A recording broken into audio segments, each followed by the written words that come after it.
الأستاذ فادي المصري، سعادة النقيب السابق الأستاذ نادر كسبار، سعادة السفراء والقضاة ونقباء المهن الحرة ورؤساء النقابات المختلفة والفعاليات المختلفة، حضرة أعضاء مجلس نقابة المحامين في بيروت، زميلاتي وزملائي، أيها الحفل الكريم. تستضيف نقابة المحامين في بيروت اليوم مؤتمراً في غاية الأهمية يعالج مسألة تأثير الإعلام في نقابات المهن الحرة. يكتسب هذا الموضوع أهميته انطلاقاً من تأثير الإعلام في بناء الرأي العام بالمطلق، وتتضاعف الأهمية عند إطلالة النقابات والاتحادات إعلامياً من خلال النشرات التوجيهية والبيانات الإعلانية والقرارات التنفيذية والإطلالات الإعلامية، حيث تكتسب صيغة إعلان ما سبق أهمية توازي المضمون. الإعلام أيها السيدات والسادة سلاح ذو حدين، فهو يبني بالقدر ذاته الذي يمكن فيه أن يهدم. وأستعين هنا بأبي العلاء المعري الذي قال: وما كانت كلام السيف يوما لتبلغ مثل ما بلغ الكلام. تطور الإعلام ليصبح ترويجيا وتسويقيا، مستغلا منصات التواصل الاجتماعي لنشر العقائد والأفكار وترويج الشذوذ واستغلال القصار، كما رأينا في فضيحة التيك توك مؤخرا. خطير جدا هو الإعلام إن لم تكن إدارته رشيدة والرقابة عليه جدية، بمعنى تقييد ومنع الإعلام الشاذ. مسؤوليتنا كبيرة، لا سيما الحاضرين هنا نخبة المجتمع ودماء عروقه الحية. أهلا وسهلا بكم في نقابة المحامين، وتحية إلى لجنة الإعلام والنشر فيها صاحبة هذه المبادرة. عسانا وإياكم أن نضع مضماكا في بناء مجتمعنا وتوجيهه نحو المعرفة والخير العام. حائزة على دكتوراه في القانون الدولي وماستر في الإعلام، ولديها عدة منشورات وكتب، منها المسؤولية الجزائية عن جرائم الإعلام. مستشارة لوزراء الإعلام لعدة سنوات، كما عملت في العديد من وسائل الإعلام، ولديها عدة نشاطات ثقافية في بيروت. المحامية الدكتورة ديانا رزق الله، الكلمة لك فلتتفضلي.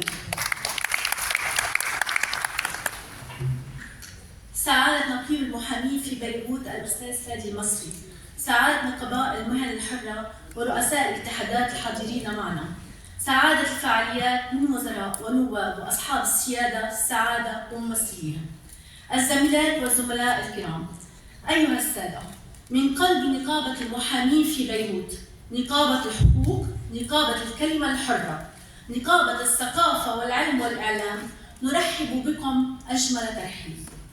أمام عصر التحولات العالمية الكبرى، من العولمة إلى الإعلام الإلكتروني والتواصل الاجتماعي إلى الذكاء الاصطناعي، كلها جعلت الإنسان في هذا العالم مسيرا وليس مخيرا. لهذا ارتأت لجنة النشر والإعلام في النقابة أن تلقي الضوء على أهمية الإعلام وتأثيره الإيجابي والسلبي في نقابات المهن الحرة. فإن حضوركم اليوم المشرف هو لإبراز أهمية النقابات ودورها الفعال في خدمة المجتمع، وبالتالي مدى أهمية الإعلام فيها من خلال مشاركتكم الكريمة في هذا المؤتمر. فشكرا لكم على حضوركم الكريم، وشكرا إلى كل أعضاء لجنة النشر والإعلام وإلى كل من ساهم في إنجاح هذا المؤتمر المميز. عشتم، عاشتم النقابات، نقابة المحامين، عاش لبنان. بروفيسور وليد عربيد، رئيس رابطة خريجي الجامعات العربية، الكلمة لك فلتتفضل. أولا يعني سأكون لن إلا أرحب بالحضور الكريم، وبالتحديد سعادة سفير الجزائر في لبنان وسعادة سفير تونس إلى جانب الضباط الكرام. قبل 31 عاما انتسب إلى نقابتنا محاميا متدرجا، فكان منذ البداية عنصرا وناشطا في العمل النقابي، بالإضافة إلى خطواته الثابتة في عالم المحاماة والقانون. عصامي ارتقى السلم النقابي والوطني بعلمه وبكفاءته، ولم يكن يوما تابعا أو مرتهنا لأحد. نجح في مختلف الميادين التي خاضها، لا سيما في مساهماته كمؤسس للجنة اللبنانية لتعزيز الشفافية، وفي هذا المجال هو الشفاف النزيه غير المساوم على القانون والقيم. خاض صولات وجولات في المؤتمرات والمنتديات الحقوقية والثقافية في لبنان والخارج. كنتيجة لنضاله الطويل في خدمة الزملاء، انتخب في العام 2021 عضواً في مجلس النقابة ومقرراً بقضايا التدرج، فكان خير معين لهم وخصوصاً للمتدرجين الساعين إلى شق طريقهم في بلد انهار فيه كل شيء ولم يبق فيه إلا النظام القضائي كملاذ أمل وقانون. إنهم نقيبنا ورائد مسيرتنا في الدفاع عن الحق وتطبيق القانون. يشرفني أن أقدم النقيب الأستاذ فادي المصري.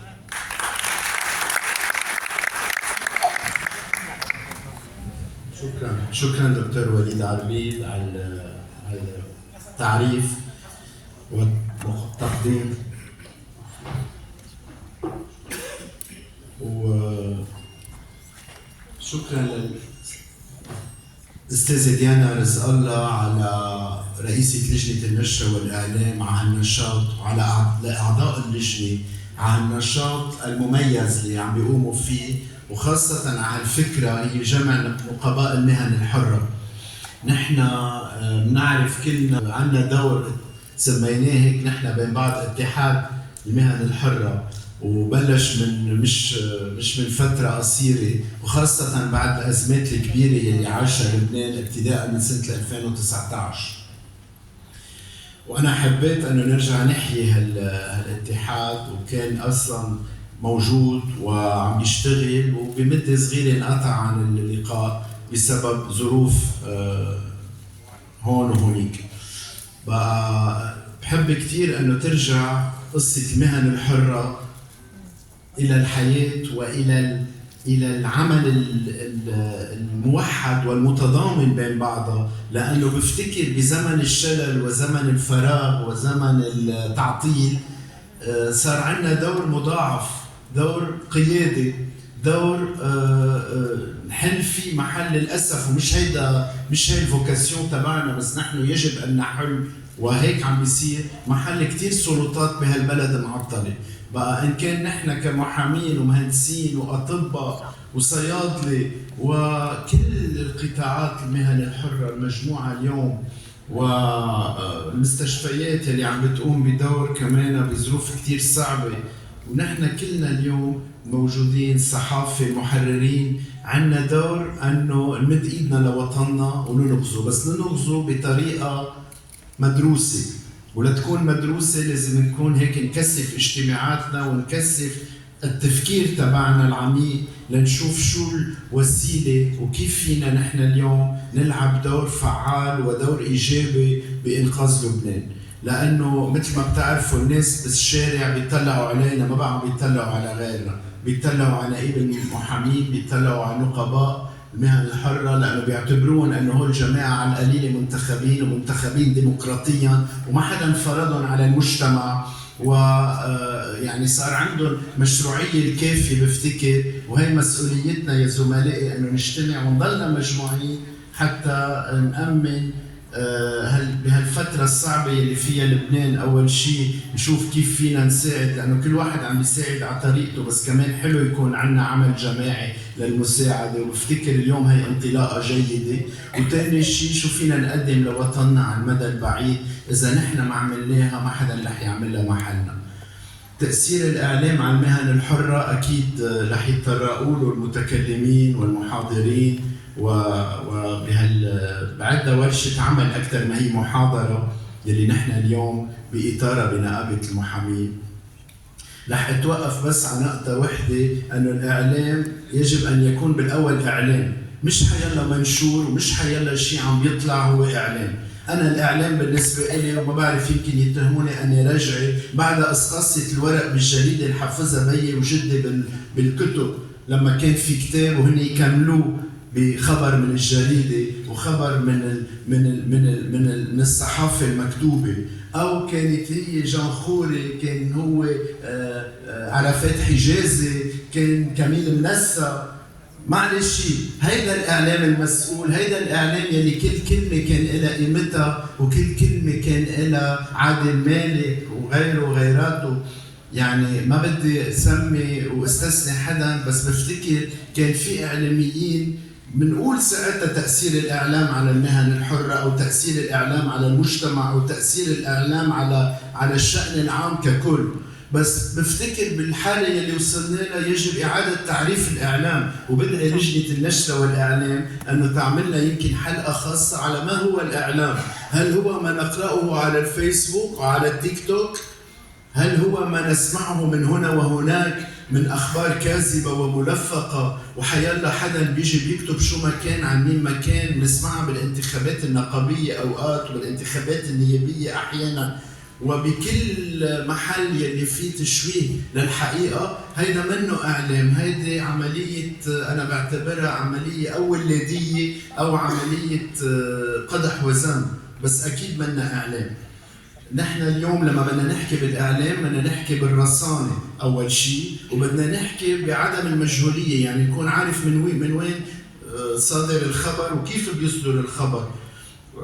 وعم نحكي كمان استاذ رفيق، يعني بعرف قد ايه عندك هالاختصاص الطويل والتمرس بالموضوع. انا ما بسمح لحالي اوقات اتطفل بمواضيع من اختصاصي، بس انا حبيت انه اليوم شدد على انه الاعلام، عندما نقول اعلام يجب ان يكون الاعلام الحقيقي الرصين اولا، المدقق، لانه بده في تدقيق بالخبر، مش قال لي وقلت له، لانه بترجع بتساله بيقول لك ايه قالوا لي هيك. حبيبي ما في قالوا لي، في بده يكون خبر رصين جدي من مصدر معروف ومسؤول وهادف كمان. معني شيء في هدف للاعلام، مش كلها حياتنا هي هيك بس للتسليه وكب خبر من هون وهونيك. معني شيء، وخاصة بالأيام يلي عم نجتازها الإعلام يجب أن يكون هادفاً. أنا ما بدي أوجه الإعلام وما بدي أتحول لا للاتحاد السوفيتي المرحوم ولا للدول التوتاليتارية، بس كمان عندنا واجب نحن أوتو سنسور. في كل إنسان بيكتب بياخد ورقة وقلم أو بيطبع شيء أو بيطبع خبر عنده مسؤولية، وهو هيك بتوجه للمحامين كمان، ودائما بقول لهم انه لما بتكتبوا خبر، انا ما عم بمنعكم تستعملوا وسائل التواصل الاجتماعي، بالعكس هيدا شيء جيد، بس استعملوه اول شيء بطريقه سليمه واستعملوه لهدف حلو ونبيل وجيد. لما بينزل خبر يقروه العالم بعد 20 سنه وينبسطوا فيه، مش خبر بلا طعمه وما له معنى ومعيب ومسيء للناس، مثل قصه سقراط اللي قطشته الإعلامية في ذلك الحين، الإعلامية المزيفة، يعني قطشته هو وعم يلقي الكور تبعه درس الفلسفة اللي كانوا يعملوها بأتينا القديمة بالأجورا، أجورا الساحة العامة. بقى عم يلقي درس الفلسفة سقراط، بتيجي الست بتقول له سقراط بدي خبرك خبريه. قطشته عنده تلاميذ الفلسفه، قالت له بدي خبرك خبريه ضروري هلا. قال لها هلا انا وعم بلقي الدرس تبعي. قالت له نعم. قال لها نعم شو في؟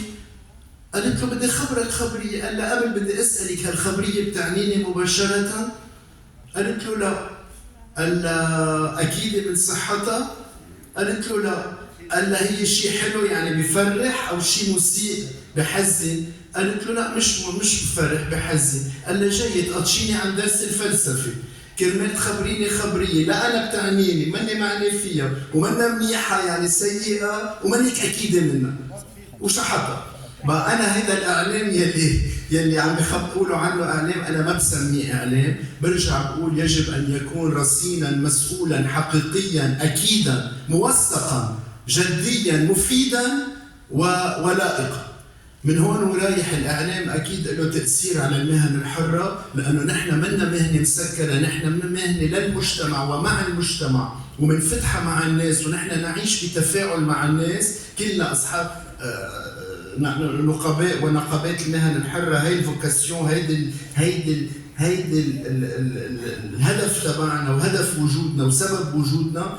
مشان هيك اكيد نحن نتفاعل ايجابا مع هذا الاعلام الحقيقي، ونحن بنريده يدور دائما على الصح وعلى الخطا، بس بتمنى انه الاضاءه دائما تصير على الصح والخطا، لانه المهندسين والاطباء والصيادله والممرضين والممرضات والتوبوغرافيين وكل واصحاب المستشفيات وكلنا والمترجمين والقابلات القانونيات، كلنا عم نقوم بعمل بفتكر كثير مهم، اهم بكثير من الاتعاب اللي عم نتقاضاها، اهم بكثير من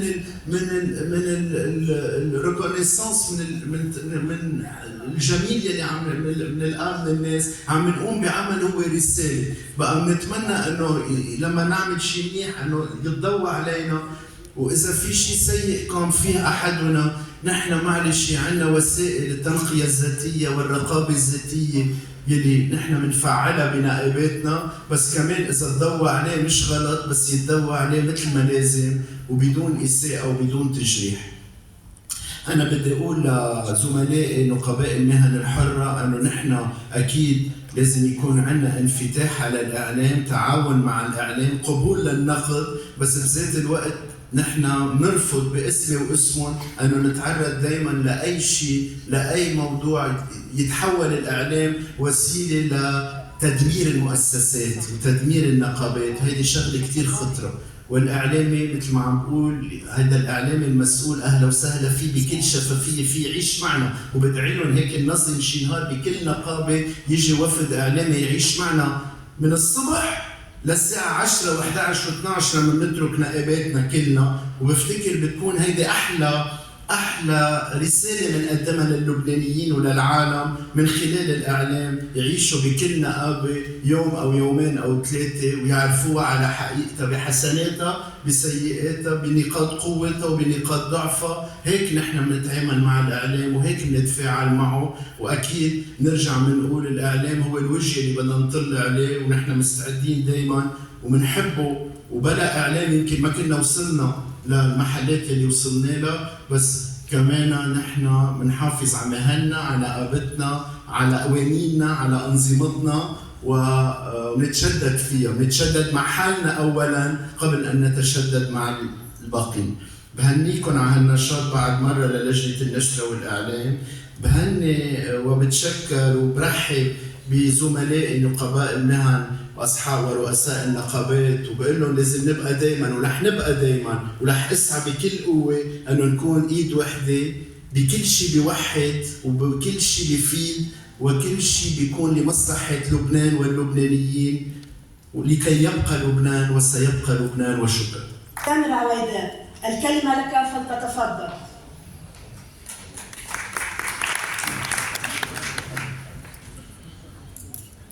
عرفناه مرجعا قانونيا وسيفا للعداله حقوقي بارز، تخرج من كليه الحقوق والعلوم السياسيه والاقتصاديه في جامعه القديس يوسف، وانتسب الى نقابه المحامين في بيروت عام 1983 وشغل مناصب عده فيها. نظم وشارك في العديد من المؤتمرات. المحامين السابق الاستاذ ناظر كسبار فليتفضل.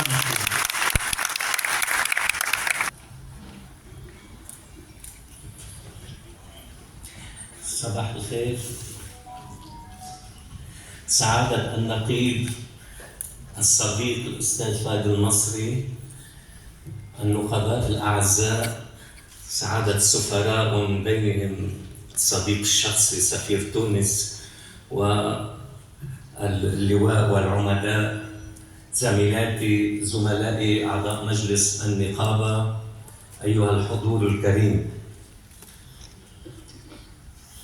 الصحافة مرآة المجتمع، تنقل ما يحصل فيه، فإذا كان مجتمعا نظيفا تنقل وقائعه النظيفة، وإذا كان مجتمعا فاسدا تنقل وقائعه الفاسدة، وهي بالتالي لا تجعل من النظيف فاسدا ومن الفاسد نظيفا. فهل تؤدي الصحافة المرئية والمكتوبة والمسموعة هذه الرسالة بأمانة؟ وهل تغيرت الظروف وأخلاقيات هذه المهنة النبيلة والشريفة؟ خصوصاً وأن الإعلام لم يعد محصوراً بالوسائل العادية، بل صار كل صاحب سايت وكأنه إعلامي، وبعضهم يرمون الأخبار غير الصحيحة وغير الدقيقة لغايات مختلفة. ولأن موضوع المؤتمر الحاضر يتمحور حول تأثير الإعلام في نقابات المهن الحرة، تسمحوا لي ما نقول نقابة نقول نقابة مش ما تفكروني عن بغلط، في نقابات المهن الحرة، فسوف نركز على ما نشهده وما قد نعانيه من بعض الإعلام على الأقل خلال فترة ولايتي.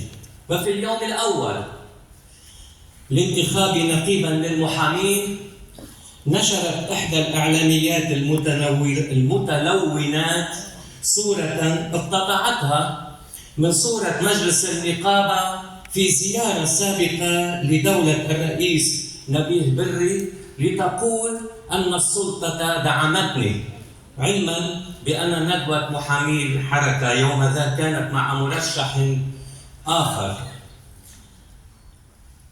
وبدأنا نعاني بشكل شبه يومي من أخبار سريعة مفبركة وكاذبة، ووصلت الأمور إلى كتابة إحدى الصحف خبراً بعنوان نقيب البروتوكول. لماذا؟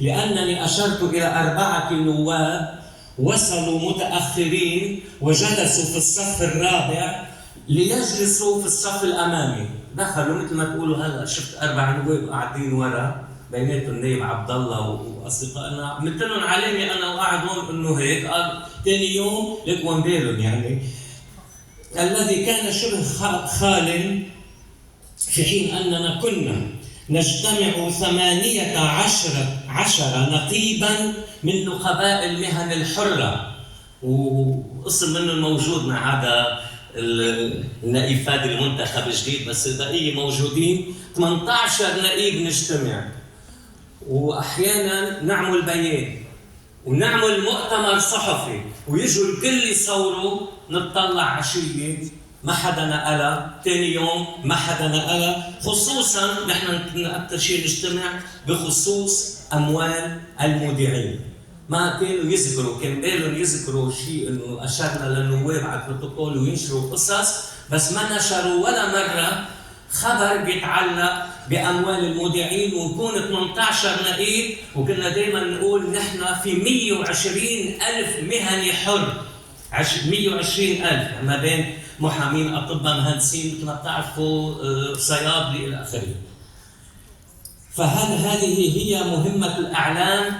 واين كبار الاعلاميين الذين مروا في نقابتي الصحافه والمحررين والذين كانوا قدوه في الاعلام في لبنان والخارج؟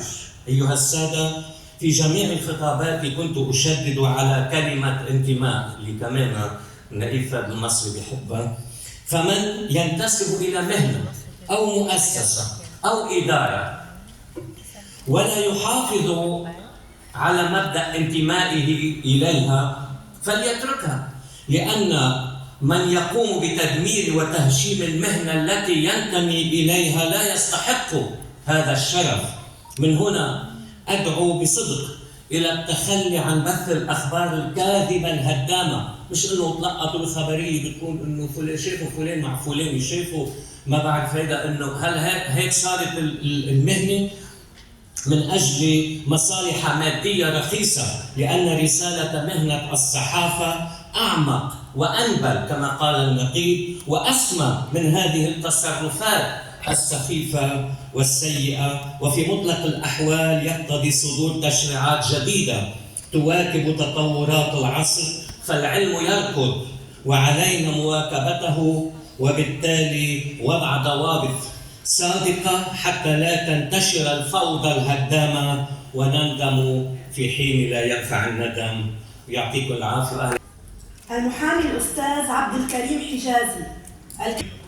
سعادة النقباء الأكارم، بدأ ممارسة العمل الصحافي في العام 1972 وهو حائز على شهادة الكفاءة في اللغة العربية وإجازة في الإعلام من الجامعة اللبنانية.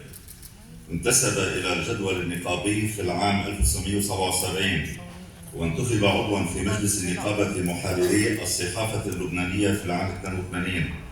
تولى عدة مهام إلى أن انتخب نقيباً للمحررين في العام 2018، ثم أعيد انتخابه في العام 2021 للمرة الثانية. له عدة مؤلفات أدبية، شعرية، تاريخية، وطبعاً آلاف المقالات والأبحاث في مواضيع مختلفة. حاز على وسامي الأرز الوطني برتبة فارس والاستخفاف اللبناني الفضي. إنه سعادة نقيب محرري الصحافة اللبنانية الأستاذ جوزيف مارون القصيفي، طبعاً في سجله وفي مسيرته وفي سيرته بعد كثير، بس أنا يسمح لي الوقت بهذا الذي قلته. شكراً لك. تفضل. سعادة نقيب المحامين الأستاذ فادي المصري، أصحاب السعادة السفراء، القضاة، مستشار رئاسة الجمهورية الأستاذ رفيق شلالة، الحفل الكريم. قبل أن أبدأ كلمتي المكتوبة وقد حصرتها في الموضوع الذي دعت إليه لجنة النشر والإعلام في نقابة المحامين مشكورة، تطرق سعادة النقيب المصري ومن ثم سعادة النقيب الصديق كسبان إلى الكثير من الموضوعات ومن العناوين التي أعتقد أن لا علاقة لها مباشرة بعنوان الدعوة، وهي تستحق أن تقوم لجنة النشر والإعلام بالدعوة إلى سلسلة ندوات ودراسات لبحث كل ما طرح من موضوعات مهمة نراها مهمة، ولكن هناك الكثير من التعميم وهناك الكثير من الالتباسات التي يجب أن تتضح أو تتوضح. وشكرا. لنقابة محامي بيروت الشكر والامتنان على دعوتها لهذا اللقاء الذي يضم نقباء المهن الحرة في لبنان للحديث عن تأثير الإعلام في هذه النقابات.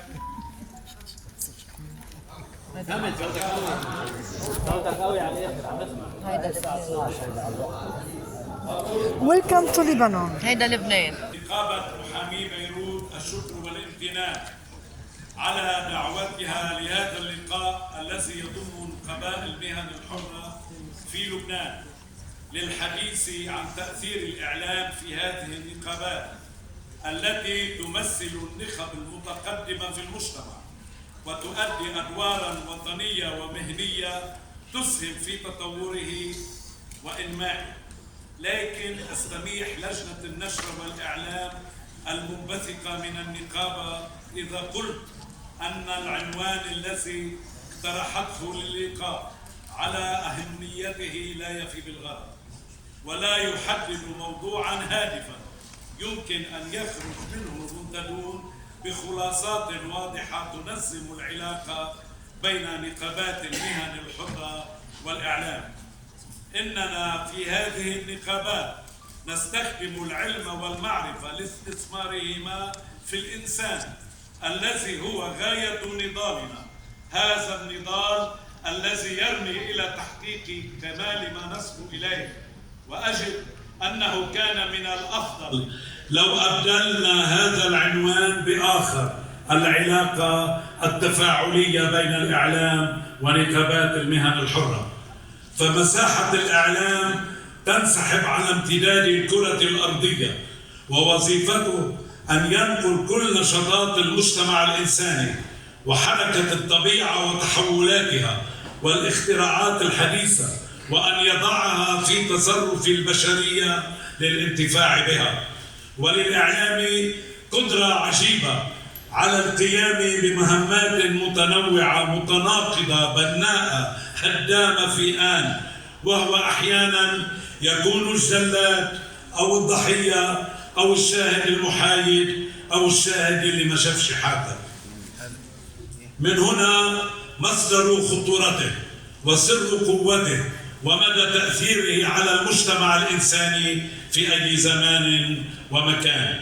وبالعودة إلى موضوع اللقاء، فمن نافل القول أن للإعلام تأثيرا في نقابات المهن الحرة كما في كل مناحي الحياة، فهو ينقل أخبارها ويواكب نشاطاتها ويعكس حقيقة الرسالة التي تحمل رايتها، كما أنه يمكن أن يسلط الضوء على سلبيات يشوب أداءها وتجاذبات تؤثر على فاعليتها، ولكن هذا التأثير مشابه لأي تأثير يطاول كيانات أخرى غير نقابية، خصوصا إذا كان الهدف الاستعلام أو إعلام الناس.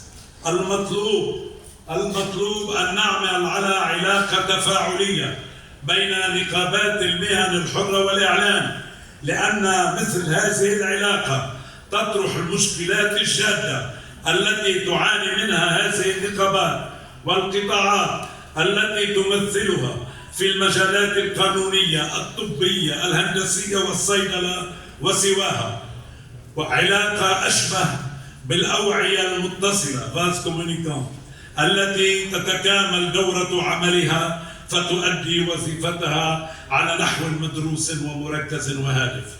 وإذا كان على الإعلام أن يواكب نشاطات المهن الحرة ويبرز ما تقوم به، وأن يذهب أحيانا إلى ما يمكن اعتباره سلوكا ملتبسا تجاهها، فإن واجب القيمين على هذا القطاع والنقابات معا أن يعوا أن ثمة ما يجمعهم، وهو توعية الرأي العام على واجباته ومسؤولياته والكثير من المخاطر الناجمة عن الاستنسابية في التعاطي مع موضوعات علمية استنادا إلى شائعات أو خرافات أو أحاجم. إن التواصل هو أكثر من ملح بين الهيئة الإعلامية أي مجموعة الصحفيين والإعلاميين الذين يمارسون المهنة باحتراف، وبين الأجهزة المختصة المنبثقة من نقابات المهن الحرة لتقصي المعلومات الصحيحة والدقيقة التي تتعلق بأمور طارئة من شأن تداعياتها أن تهدد أمن المجتمع وحياة الإنسان، وذلك في حالات الأوبئة وانتشارها وسبل الحد منها، الهزات الأرضية وكيفية التعامل معها ومع امتداداتها، والأدوية ووجوب عدم الاستنساب في تناولها، وألا تكون الوصفة الطبية دكتور جوزيف نصيحة جار أو تجربة صديق. كذلك في مجال القانون يجب ألا يكون المرجع إلا محام ملم به ومحيط بعالمه، فلا يكون التعاطي انطلاقا من أن هذا الاختصاص وتفسير مواده هو مجرد وجهة نظر. أجل من هذا المنطلق يجب النظر إلى تأثير الإعلام في نقابات المهن الحرة، إنه تأثير متبادل يجسد العلاقة التفاعلية التي يفترض أن تقوم بين الطرفين طالما أن حقل عملهما خدمة الإنسان وتحسين المجتمع.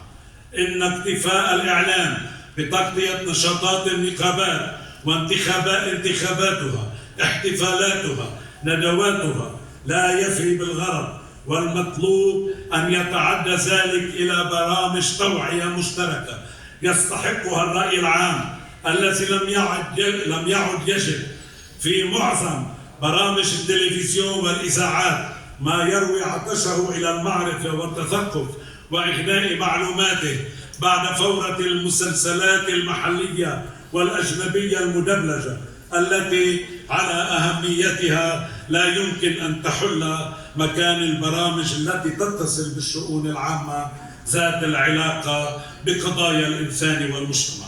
إن التفاعل القائم بين وسائل الإعلام على تنوعها واختلافها وبين نقابات المهن الحرة هو دون المستوى المرتجى، وغالبا ما يتم بالقطعة أو حسب المناسبة، وتسوسه أحيانا المصلحة الإعلانية أو الغاية التجارية، ولم يرقى التعاون إلى المرتبة المؤسساتية، مما يعني أن تأثير الإعلام في النقابات ناتج من حجم التغطية الإخبارية التي يوفرها إيجابية كانت أو سلبية، أي أنه يقوم على علاقة أفقية لا عمودية، ولا يغوص عميقا في الأدوار التي تطلع بها، وهي أدوار ناظمة لكل مجالات الاختصاص العلمي والقانوني والإعلامي، وهي الوثيقة الصلة بحركة الحياة. إن نقابة محرري الصحافة اللبنانية التي نظمت سلسلة من الندوات والنشاطات لمناسبة ذكرى شهداء الصحافة تطرقت إلى الدور الذي يقوم به الإعلام في خدمة البشرية وإصلاح المجتمع وثقافة القيم الإنسانية الجامعة، وذلك في حمأة الانقلاب الكبير في عالم التواصل، بدءا من وسائط التواصل الاجتماعي وصولا إلى الذكاء الاصطناعي. وكانت الآراء مجمعة على محورية دور الإنسان في أي تطور يغزو مجالات الحياة. الإنسان الذي أوجد الآلة هو أقوى من الآلة وأبقى، وعليه أن لا يتحول إلى عبد لها، بل أن يحافظ على سيادته ويخضعها لإرادة الخير فيه. نحن خلقنا نيروننا وأطلقنا عليه تسميات شتى، وعلينا أن ننتزع عود الثقاب من هذا النيرون لنحرمه من لذة الإحراق ونضيء به آفاقا مسلمة تلوح لنا من قريب وبعيد. وختاما الشكر لنقابة المحامين في بيروت وعلى رأسها النقيب الصديق فادي المصري على استضافتها هذا المؤتمر، وللجنة النشرة والإعلام على تنظيمها وإدارتها، مجددين العهد على ترسيخ التعاون بين نقابات المهن الحرة وتفعيل دورها في عملية الإنقاذ الكبرى للوطن، فلبنان يستحق ذلك وأكثر. وشكرا. محمد الديقة مجازة في الصحافة المكتوبة، وتحمل ماجستير في الدراسات الاستراتيجية وماجستير في علوم الإعلام والتواصل، إعلامية، كاتبة، محللة سياسية، مدربة وأستاذة جامعية في كلية الإعلام في الجامعة اللبنانية الدولية وفي قسم الإعلام في جامعة علوم والآداب اللبنانية، مراسلة ومعدة ومذيعة ومقدمة برامج، كاتبة سياسية، مدربة معتمدة في مهارات الاتصال والإعلام الحديث والتأثير في الرأي العام. عملت في وكالات وصحف ومواقع إلكترونية ومحطات تلفزيونية عدة، وقد خضعت لدورات تدريبية عدة في مجال الإعلام والسياسة والعمل في الشأن العام في لبنان وخارجه مع منظمات عدة. إنها نقيبة العاملين في الإعلام المرئي والمسموع الأستاذة رندا جربور، فلتتفضل.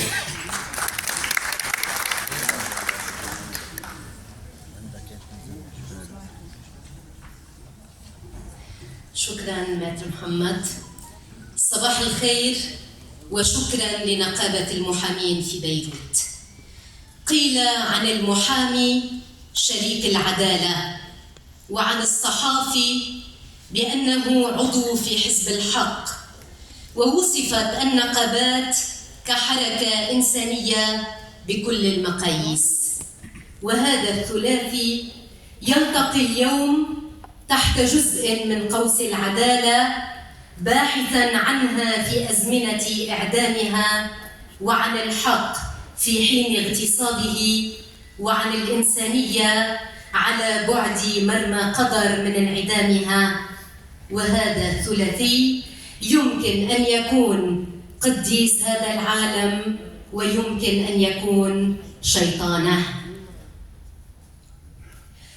فإذا كرس المحامي حياته للدفاع عن الحقوق وتحقيق العدالة يكون قديساً، وإذا هو ساهم في تبرئة مجرم وتجريم بريء يكون الشيطان، وإذا حمل الإعلام قضايا الحق وناضل من أجلها بالصوت والصورة والقلم يكون قديساً، وإذا سكت عن الحق فهو شيطان ثرثار وفي ثرثرته الخراب.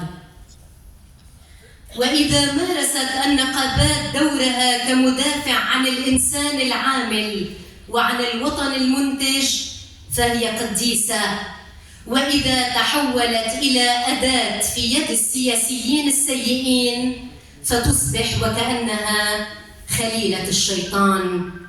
وهذا الكرسي القائم على الركائز الثلاث لا يجوز أن تنكسر أي ركيزة منه، وإلا اختل كل توازن في ميزان العدالة والحق والإنسانية، إلا إذا أعادت الركيزتان الأخرتان تعديل الميزان. فإذا تحول المحامي إلى سمسار للمجرم على الإعلام أن يفضحه بدلاً من أن يستر عليه أو يدخل شريكاً في الصفقة. وإذا تخلت النقابات عن دورها على الإعلام أن يذكرها به وأن يكون هو المراقب والمحرك لتعود إلى الطريق المستقيم. وإذا كان المحامي يؤدي واجبه كاملاً على الإعلام أن يضيء على بقعة الضوء تلك فيحرج العتمة ويخرج إلى العلن العمل الجيد. وإذا كانت النقابات ملتزمة برسالتها وبترجمتها عملياً على الإعلام أن يكون داعماً لها وشريكاً لكي تأخذ هذه الرسالة مداها فتكون الثورة الحقة. والثورة تصنعها أولاً صرخة طالب متمرد على الظلم والبشاعة، وثانياً تحرك عمال لا من أجل ربطة خبز وحسب بل من أجل الخميرة الصالحة لرغيف يتحول كما في أعجوبة السيد المسيح إلى أرغفة كثيرة تطعم الجميع. وثالثاً نقل الإعلام للصرخة وللتحرك بضمير ومهنية وشفافية ليصنع رأياً عاماً يسير في الاتجاه الصحيح فينتظم هذا العالم. وتأثير الإعلام في نقابات المهن الحرة حالة تبادلية، فهو بدفاعه عن الحقوق يعيد النقابات في عدوى ممتعة إلى معركة الدفاع هي أيضاً، وبامتناعه عن استخدام أسلحته يصيب النقابات بالكسل، وهو باحتضانه لكل حركة نقابية إنسانية يكون سيفاً على رقبة الظلم، وبسكوته يصبح كمن يضع سيفه بغمده وينتفي دوره وتضيع الرسالة. وتخيلوا معي تحركاً من دون مواكبة إعلامية أو ثورة من دون تغطية، فهل يسمع صوتها أحد؟ وإذا لم يسمع صوتها ألا تصبح ميتة وكأنها لم تكن أصلاً؟ كل موقف بلا مواكبة إعلامية هو موقف بلا صدى، وكل صرخة بلا نقلها عبر الأثير أو الشاشة أو الورق هي صرخة مخنوقة.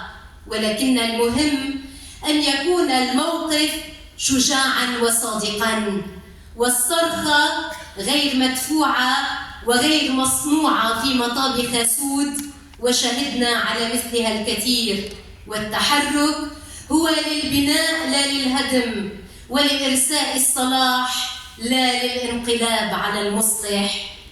ولا يكتمل عمل التريو إلا بتبادل المعلومات، فعلى الإعلام أن يكون مصدراً للنقابات لتعرف على أي بر يجب أن ترسي، وعلى النقابات أن تزود الإعلام بما لديها من معطيات لتكون مادة تنتشر كما يجب ليتم الأثر المطلوب. النقابات إذن يجب هي أن تكون الصوت العالي بالخير، والإعلام هو الصدى لهذا الصوت، والصدى يعني انتشار الموجات التي وحدها تفتت صخر كل نظام بال وكل منظومة غير مبالية. باختصار، المعركة اليوم يجب أن تكون أولاً داخل النقابات لتكون حركة إصلاحية جدية لا بيد السلطة أداة، ولتعود صرخة باسم مهضومي الحقوق لا ماريونيت تتحرك غض طلب الأحزاب، ولتكون من جديد حرة سيدة مستقلة لا أسيرة التجاذبات. والمعركة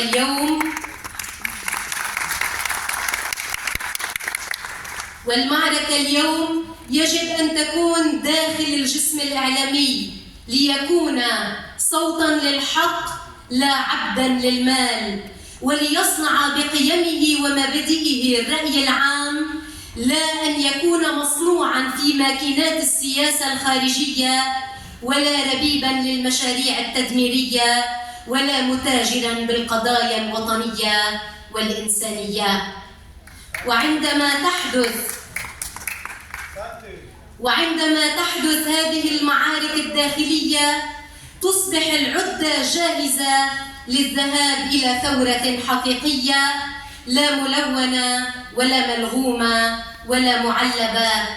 هي ثورة بيضاء نقية نحملها نقابات وإعلاما بضميرنا لا عليه، ليكون الأثر ولادة وطن جديد بإنسان جديد. وشكرا. وبميزان الذهب الذي بين يديه سيعرض لقليل من كثير ويكون غيظا من فيض، لكنه بقليله أبلغ وبغيره أفزع. هو طبيب، بروفيسور في الجراحة التجميلية والترميمية، مدير مركز جراحة اليد في المركز الطبي للجامعة الأمريكية في بيروت. تابع دراسته الجامعية في جامعة بوردو، وتخصص في الجراحة التجميلية والترميمية وجراحة اليد والجراحة المجهرية. رئيس الجمعية اللبنانية لجراحة التجميل والترميم، أمين صندوق تجمع نقابات الأطباء الفرنكوفون، رئيس الجمعية العربية للجراحة الترميمية والمجهرية. تميز عهده كنقيب بإنقاذ صندوق التقاعد من إعصاره بعدما عمل على تعديل صرف الدولار وإلحاقه بمؤشر الدوام. ونقيب الأطباء في بيروت البروفيسور يوسف بخاش. تفضل لي.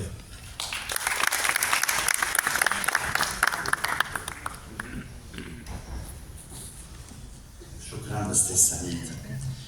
صاحب السعادة نقيب المحامين الدكتور فادي المصري، أصحاب السعادة النقباء الزملاء والأصدقاء، سعادة السفراء، القضاة، أيها الحفل الكريم. اسمحوا لي قبل الكلمة المكتوبة أنه ثني على الفكرة اللي طلقها الدكتور فادي المصري، أنه نحن كنقابات مهن حرة أكيد يمكن ما بنشبه كتير بعضنا، وبعض النقابات عندها هواجس مشتركة، ولكن من المهم أنه نرجع نحيي هيدا الاتحاد اللي بلشناه مع الدكتور جاسبار. يمكن لأنه في كتير أمور وقواسم مشتركة، ويمكن لأنه نحن نقدر نفيد بعضنا البعض لنقدر نواجه التحديات اللي كل نقابة عم تواجهها لحالها. يسرني اليوم أن أشارك في هذا المؤتمر الذي يجمع قطبين لهما مع الحرية أوثق الصلات، فالإعلام والحرية توأمان، والمهن التي تشكل نقابة الأطباء واحدة منها هي حرة بالنظر إلى طبيعة عملها وإلى إيمانها بالحرية في آن معا. ما من شك في أن الكلام على الحرية يترافق دوما مع كلام موازن على المسؤولية. هذه المسؤولية التي لولاها لعادة الحرية غير المنضبطة بالضرر الفادح على الإعلام وعلى المهن الحرة، وبالأخص على علاقة هذين القطبين بعضا ببعض. أقول ذلك مؤكدا أنه ليس هنالك من ينكر المساحة الواسعة الممنوحة للإعلام لإيداء دور في ضبط الحقائق والوقائع ونقلها إلى الرأي العام، هذا فضلا عن دوره في التنوير والتثقيف وفي الانتصار للقضايا المحقة. ومن وجه هذا الدور ما يتعلق بأنشطة المهن الحرة على العموم ومهنة الطب على الخصوص. إننا نرحب بالدور الإيجابي الذي يقوم به الإعلام في هذا المجال، ونراه بالغ الضرورة عندما يشارك المهن الحرة في تبيان الحقائق ورد الالتباس والتعمية كلما طرحت قضية يعيرها الرأي العام أقصى درجات اهتمامه. ولكننا نخشى في المقابل البحث في النتائج قبل تجليها، وفي المسؤوليات قبل ترتبها، وفي المسائل التقنية والعلمية قبل إشباعها درسا وتمحيصا من قبل العارفين والمختصين. إن هذا النزوع لا يسيء من وجه نظر نقابة الأطباء وطبيعة عملها إلى الطبيب فحسب، وإلى النقابة والأسرة الطبية، بل إلى السياحة الطبية التي كان لبنان ولا يزال محطة من محطاتها وموضع ثقة من المحيط الأقرب ومن العالم الأوسع. لقد حرصنا دائما على القيام بواجباتنا الإدارية والعلمية خير قيام كلما دعت الضرورة، أو كلما طلب إلينا التحقيق في مسألة طبية أثارت شكا أو أشعلت جدلا. إن لجنة التحقيقات الطبية في نقابتنا تمارس مهامها بكل أمانة وصدق، وتستعين إذا اقتضى الأمر بخبرات شتى من خارج أعضائها سواء كانت محلية أم عالمية. فالحقيقة هي هدفها الأول والأخير، وحرصها على المريض يعادل حرصها على الطبيب. في هذا الإطار كان لنا مطلب أساسي ولا يزال، وهو ألا يتم الالتفاف على النتائج وإصدار الأحكام المسبقة في قضايا تحقيقية أو قضائية لا تزال عالقة.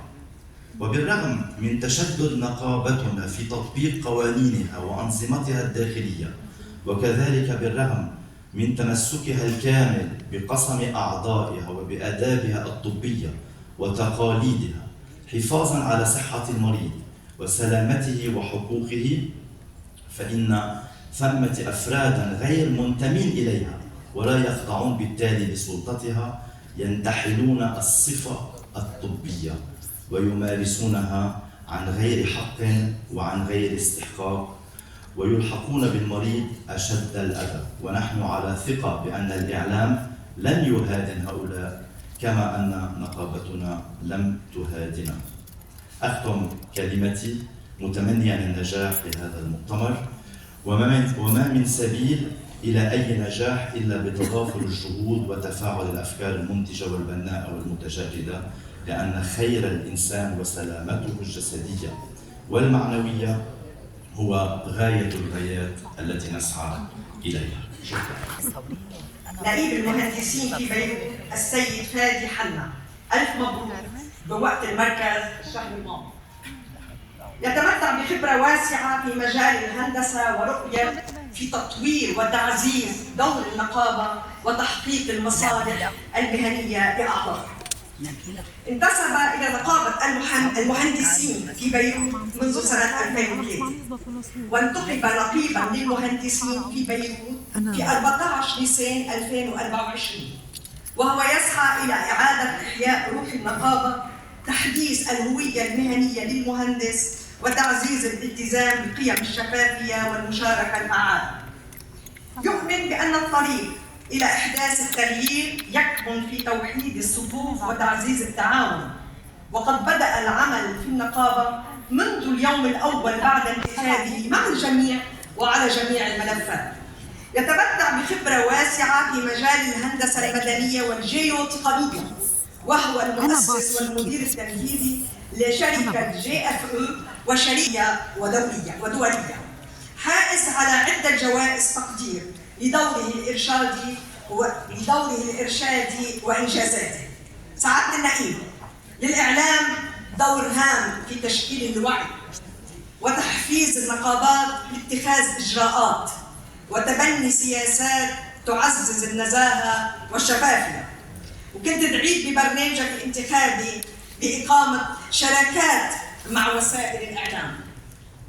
نتطلع لسماع مداخلتك حول تأثير الإعلام على نقابة المهندسين. الكلام إلى تفضل.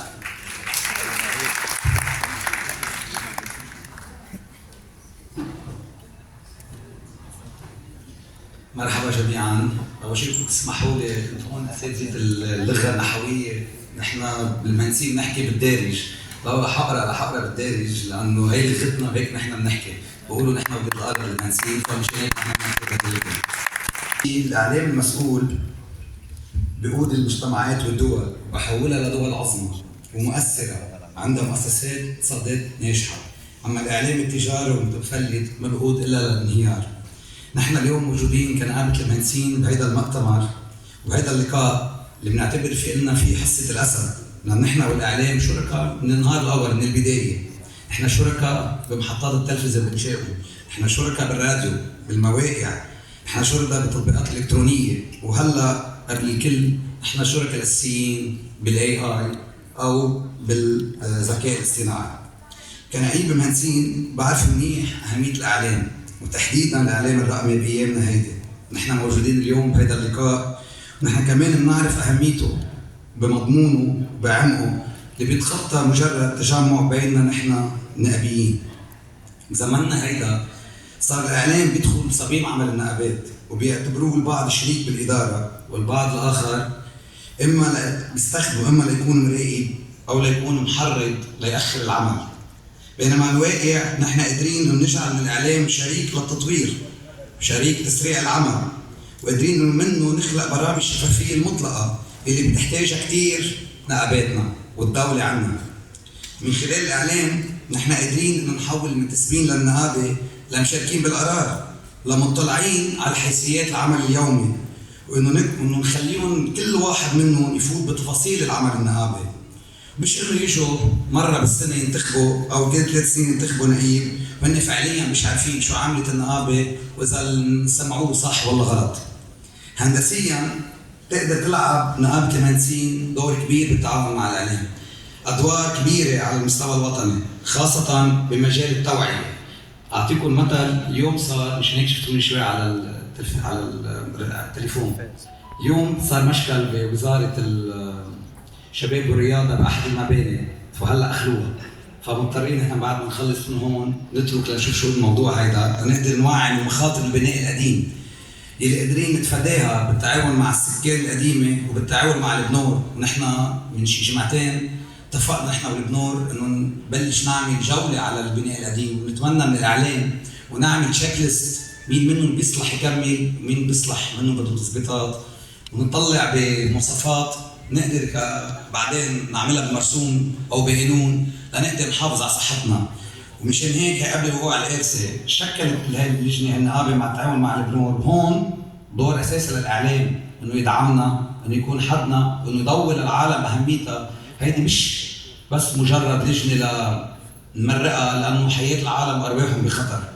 والنقابه ايضا بالتعاون مع الاعلام مطلوب منا وعم تعمل حملات توعيه حول الهاكينج والسايبر سيكيورتي اللي كلنا عم نحس فيهم بالفتره واللي مرقنا فيها. نطرح رؤيتنا من هون بضروره التخصص بالاعلام النقابي، يكون في عن جد متخصص باعلام النقابه ومش انا بتذكر وقت الحمله الانتخابيه كان في كثير اعلام متخصص وكان في كثير اعلام بس بده يكتب الخبر.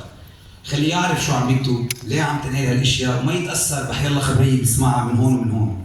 لانه نقابات المهن الحره صارت حاله كثير واسعه ضمن المجتمعات، وبعتقد معظم العالم صارت تتكل عليها يمكن اكثر بكثير من الدوله او من المطارح الاخرى.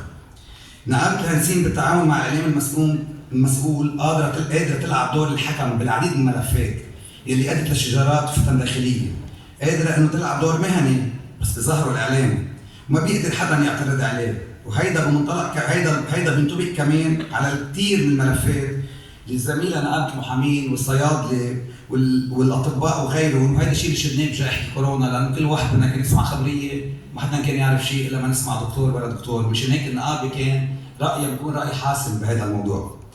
نحن عم نسعى بنقابه المنسير لتطوير دور الاعلام المركزي، لانه له اثر ايجابي على تفاعلات المهندسين وعلمهم اليومي وعملهم الدائم.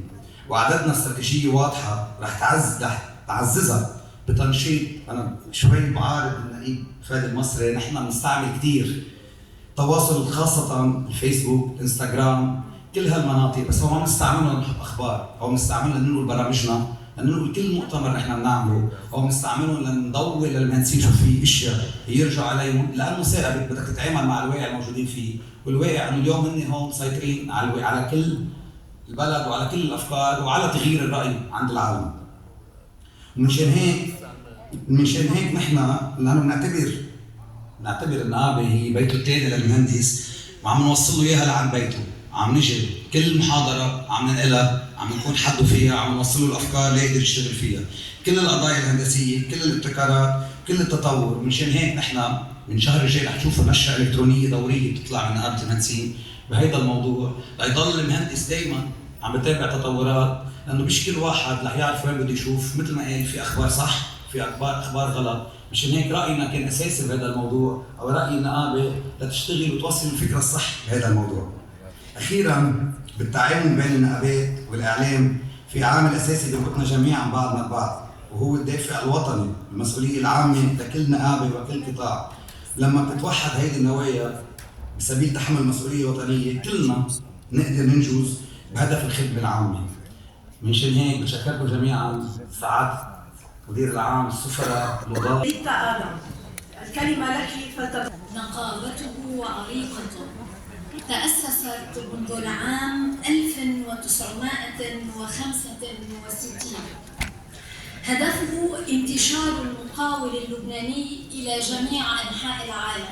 كلمة نقيب مقاولي الأشغال العامة والبناء اللبنانية المهندس مارون الحب. سعادة السفراء، حضرة الطبيب حبيب عيوب، شكرا على المبادرة والفرصة.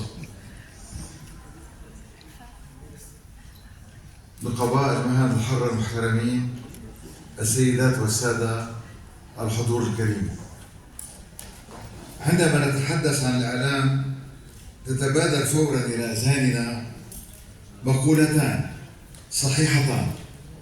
الأولى أن الإعلام سلاح ذو حدين، سلاح بناء وسلاح هدام. والثانية أن الإعلام هو السلطة الرابعة نظرا لتأثيره الكبير على الرأي العام، وهي سلطة معنوية منحها هذا الرأي العام بوسائل الإعلام كي تكون العين الساهرة على مصالحه المراقبة لكل ما يتهدده. وعندما نتحدث عن النقابات وتحديدا نقابات المهن الحرة، يتبادر إلى أذهاننا دور هذه النقابات تاريخيا في لبنان وعلى مستوى دول العالم، ليس فقط في الدفاع عن المنتسبين إليها وتطوير هذه المهن، وإنما يمتد هذا الدور ليكون جسرا أساسيا في عملية نهوض المجتمعات والأوطان والدفاع عن حقوق المواطن ومعالجة مشاكله. بل وصل دور بعض هذه النقابات لتكون أداة تغيير لأنظمة الحكم وإسقاط سلطات وحكومات. في هذه العجالة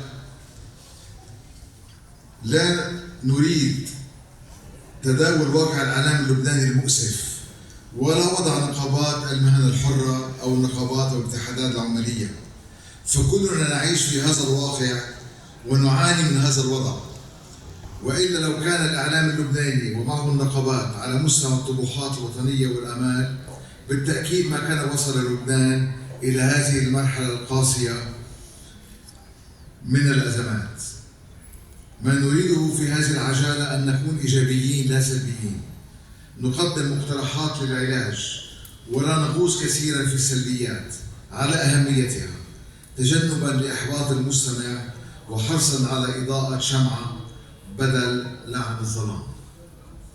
في رأينا المتواضع يجب أن يكون هناك تكامل وتعاون وتنسيق بين وسائل الإعلام وبين نقابات المهن الحرة، فلا تنافر ولا صراع ولا وضع الهدف التجاري المادي أو الانتخابي الظرفي فوق الأهداف المهنية والمصلحة الوطنية.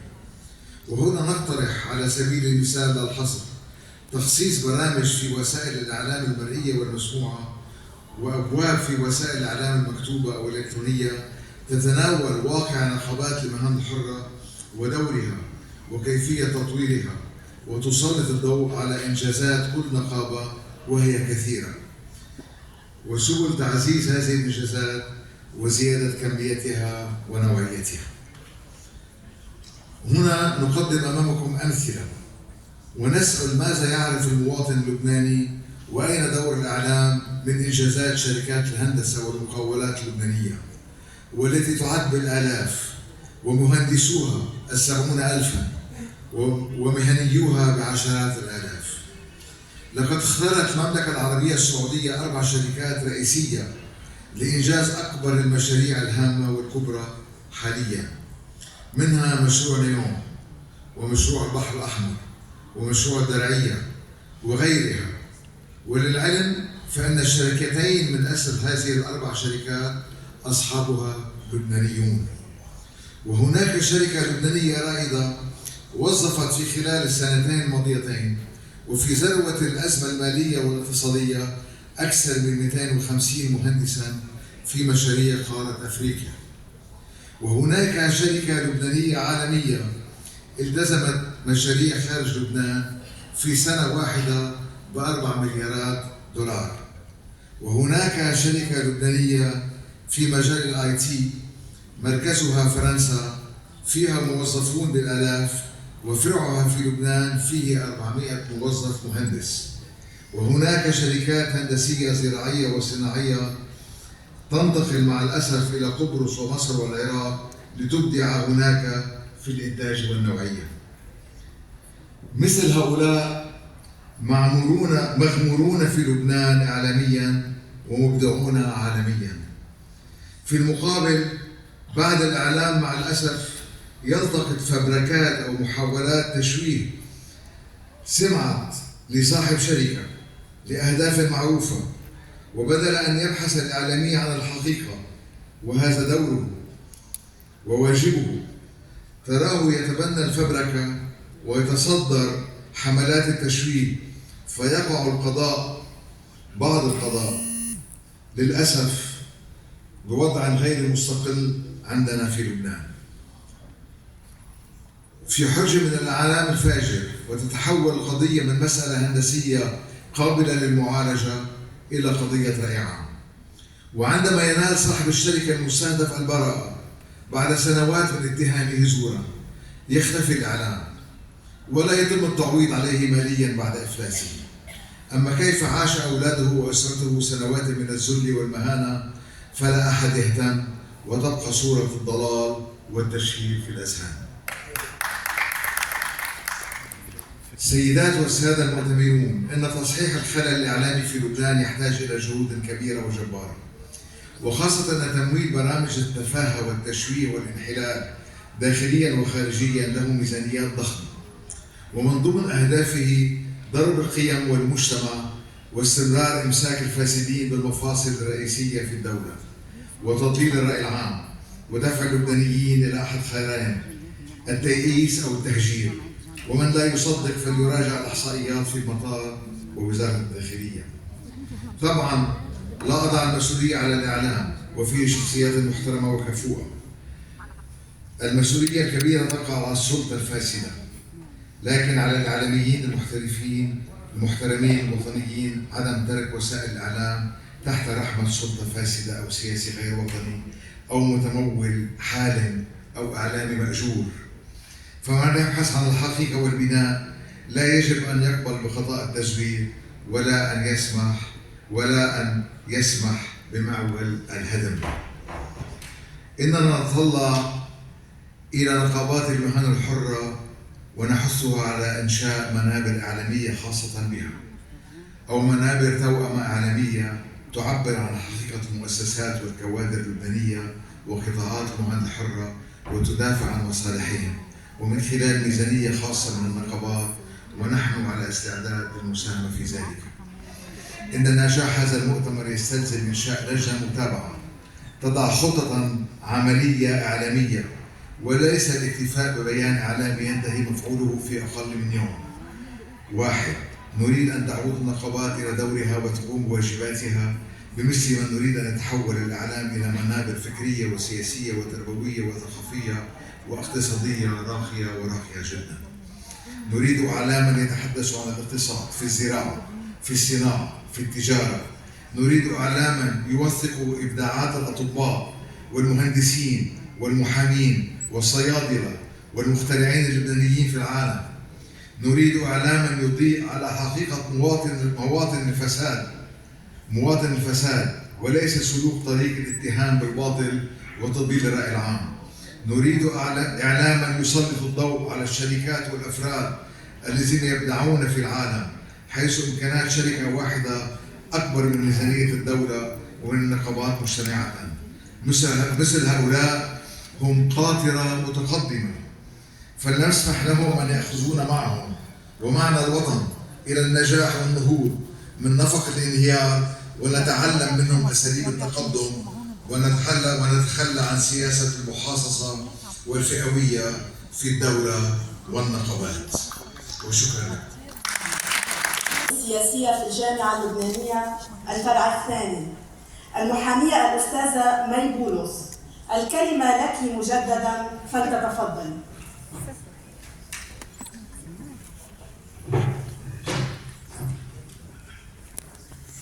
نرحب بسعادة نقيب المستشفيات الخاصة في لبنان المهندس سليمان هارون، الذي يتمتع بخبرة واسعة في مجال الصحة العامة والرؤية القيادية والإدارة الناجحة للمستشفيات. يشغل منصب رئيس مجلس الإدارة والمدير العام لمستشفى هارون في لبنان، كما يشغل منصب نقابة المستشفيات في لبنان منذ عام 2003. حصل عام 72 على درجة البكالوريوس في الهندسة من الجامعة الأمريكية في بيروت، وعام 74 على درجة الماجستير في البحث التطبيقي من جامعة ستراسبراي غلاسكو سكوتلندا. بدأ بعدها رحلته في القطاع الصحي، وقد زودته خلفيته الأكاديمية بنظرة مبتكرة في إدارة الرعاية الصحية، حيث قدم مساهمات مهمة لقطاع الرعاية في لبنان. سعادة النقيب، التوعية وصناعة الرأي العام يعكسان تأثير الإعلام على نقابات المهن الحرة. نتطلع لسماع مداخلتك حول تأثيره على نقابة المستشفيات في لبنان. الكلام إلى تفضل.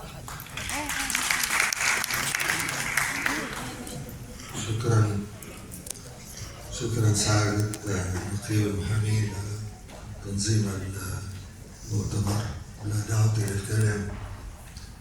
نغير شوي الجو، نحكي عليها بين المستشفيات والإعلام. كلنا بنذكر خبرية الواوي اللي راح عند بي وقال له يا بي ليش كل العالم تحكي عنا؟ قال له يا بي نحن مالنا قليل.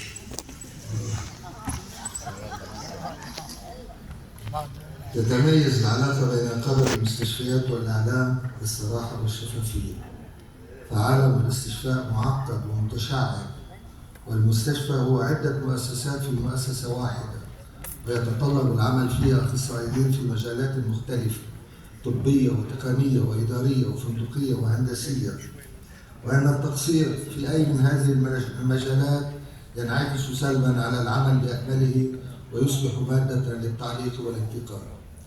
لقد عملت منذ تسلم رئاسة نقابة المستشفيات على أن تكون العلاقة مع الإعلام تتميز بالمصداقية وقول الحقيقة سواء كانت لنا أم علينا، ولم تكن الأمور بهذه السهولة في البداية، حيث واجهت واقعا لأن هناك أفكارا مسبقة سيئة عن المستشفيات تراكمت على مر السنين، والتحدي الأكبر الذي واجهني هو في جعل الإعلامي يصغي إلى وجهة نظرنا وينقلها في وسيلته الإعلامية.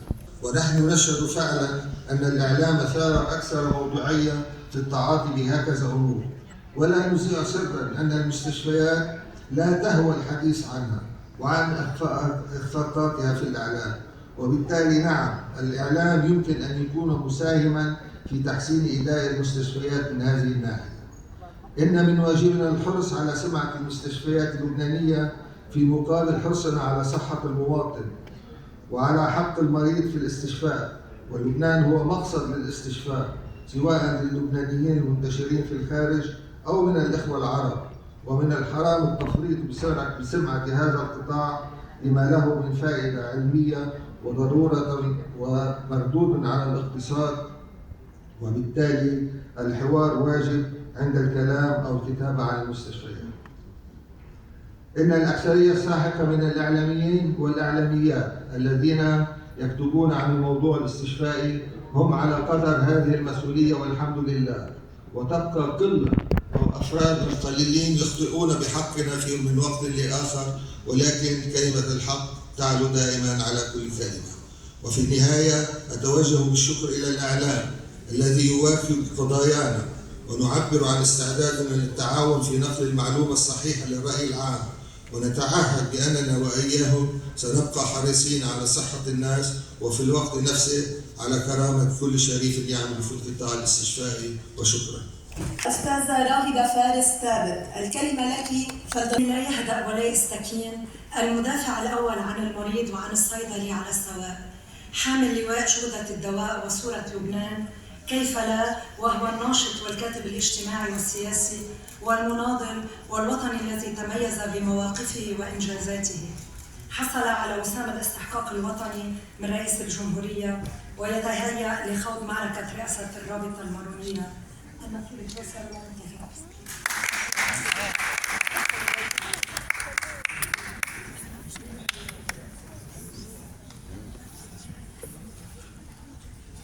شكرا متر راغدة. القاسم المشترك بين نقابة صيادلة لبنان ونقابة المحامين أنه أول ما واحد ما بيوصل على النقابة تقع ناظريه على سيدات وأنسات جميلات فبيرتاح، فبحس حاله في بيته.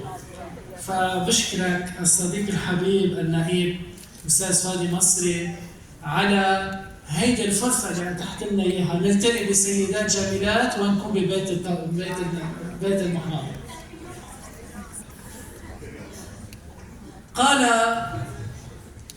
قال فولتير الكاتب الفرنسي الشهير: الصحافة هي آلة يستحيل كسرها، وتستعمل على هدم العالم القديم حتى يتسنى لها أن تنشئ عالما جديدا. حضرة نقيب المحامين، النقباء الأحباء، السفراء، مستشار رئاسة الجمهورية الحبيب، المحامين، أيها الحفل الكريم، أرادوا تطويع كل شيء، أرادوا طمس الهوية، أرادوا تغيير معالم لبنان، أرادوا تغيير صورة لبنان الاستشفائية والصحية والمصرفية والدوائية. وأقولها ومرتاح الضمير أن لولا الصحافة في لبنان ولولا الإعلام الحر في لبنان لكانوا قضوا على كل لبنان وعلى الحرية في لبنان وآخر معالم لبنان. فألف تحية للإعلام والصحافة الحرة في لبنان. والتحية موصولة إلى هذا الصرح الكبير، إلى آخر معلم من معالم الحرية في لبنان، أي نقابة المحامين. فألف تحية لكل محام حر حمل شعلة الحرية وشعلة الحقيقة في لبنان. تجربتي مع الإعلام والصحافة هي تجربة مميزة، ليس لأنني عملت منذ زمن ككاتب في إحدى الصحف وكان لي برنامجا في إحدى الإذاعات، ولكن لأنني حملت لواء المريض ولواء الصحة ولواء كل مريض سرطان وتصلب لوحي وغيره كان يسعى جاهدا وراء دواء المدعوم يهرب إلى الخارج ويستفيد منه كثر ويتواطؤون في منتصف الليالي على حساب صحة المرضى. عندما تبوأت منصب نقيب صيادلة لبنان كان الدواء المهرب من لبنان إلى سوريا وبعد سوريا حدث ولا حرج. كان الدواء المزور من إيران وسوريا وتركيا يأتي إلى لبنان دون حسيب ودون رقيب وعين الله ترعاه. كانت الصيدليات الغير شرعية، صيدليات المرتضى وغيرها، وتجار الشنط يتنقلون بالأدوية المزورة والمهربة دون أي محاسبة. كان الهدف الإنهاء على كل ما هو شرعي في لبنان، مثل واقع المصارف كان واقع الدواء والمخطط للإنهاء عن القطاع الصحي الجيد في لبنان وتحل محله نماذج أخرى. أدركت حينها أن لا بد من الاستعانة بالإعلام والصحافة، وأن لا سبيل إلي أمام تلك المفيات وتلك ما نسميه بالأخطبوط المتعشعش في كل مكان والوزارات وغيرها إلا الإضاءة عليها بالإعلام والصحافة. وهذا مكان ونجحنا وكسبنا المهام.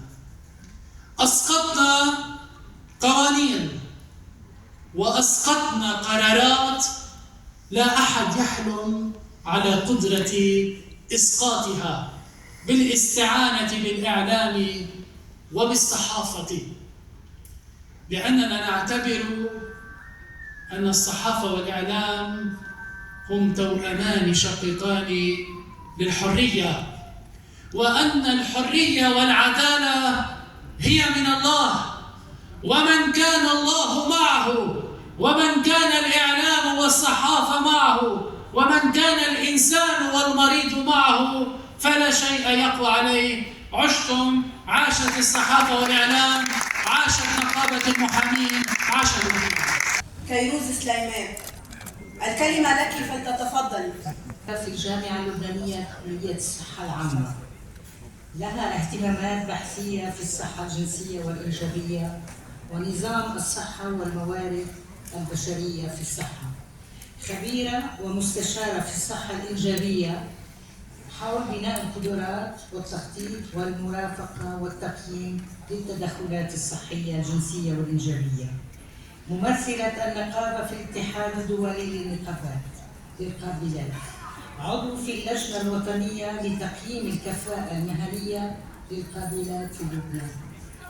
عضو في اللجنة الوطنية لحديثي الولادة في لبنان. محاضرة في العديد من المؤتمرات الدولية والإقليمية والمحلية. عضو في اللجنة الوطنية لمعالجة أوضاع الأطفال اللبنانيين مكتومي القيد. هي دكتوراه في الصحة العامة ومعها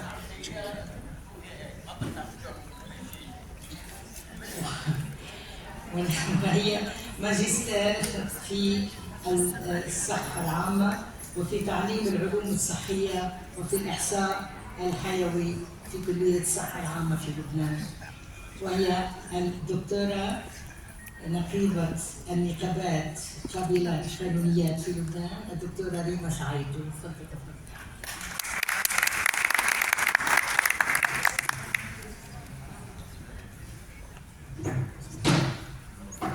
أنا ما رح أطيل الكلام لأنه كان في كلمات كافية ووافية.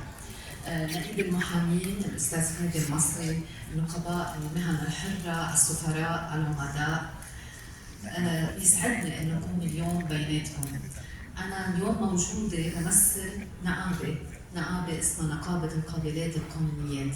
لمن لا يعلم، القابلة القانونية هي الفورم الحديث إذا بدنا نقول للدولة سابقا، وهي المهنة القديمة منذ يمكن ما ولدت البشرية. بلبنان بتم بحدود 100,000 ولادة، ومن المستحيل انه يمكن يتموا بالسلامه اللازمه لو ما كان في قابله قانونيه. لو ما وقت اندعيت على هالمؤتمر مشكورين اللجنه المنظمه، فكرت كثير انه شو تاثير الاعلام على مهنتي. لقيت كثير من العتب على الاعلام، يمكن لانه ما بيضوي على المهن التي تعد الصف الثاني، لأنه نحن الصف الثاني هي بالخطوط الأمامية الأولى، هي اللي بتشتغل، هي اللي بوقت الكوفيد، هي هلأ بالحرب الدايرة بالجنوب ما في ولا طبيب، يمكن نسائي مع احترامي لكل الأطباء موجودين كثير قليل، بس في قابلات قانونيات موجودين وعم بيساعدوا المرأة والطفل والأسرة. العتب على الإعلام يمكن لأنه نحن كنقابات نتعرض لضغوطات كثير كبيرة. أنا من النقابات اللي بتتعرض لضغوطات ما بين سياسات صحية قديمة متجذرة وأشخاص متحكمين بالسياسة الصحية القديمة، وطرق ناس طارئين على القطاع الصحي ما يسمى بالمنظمات يلي ترسم الدور الموجود، الدور الجديد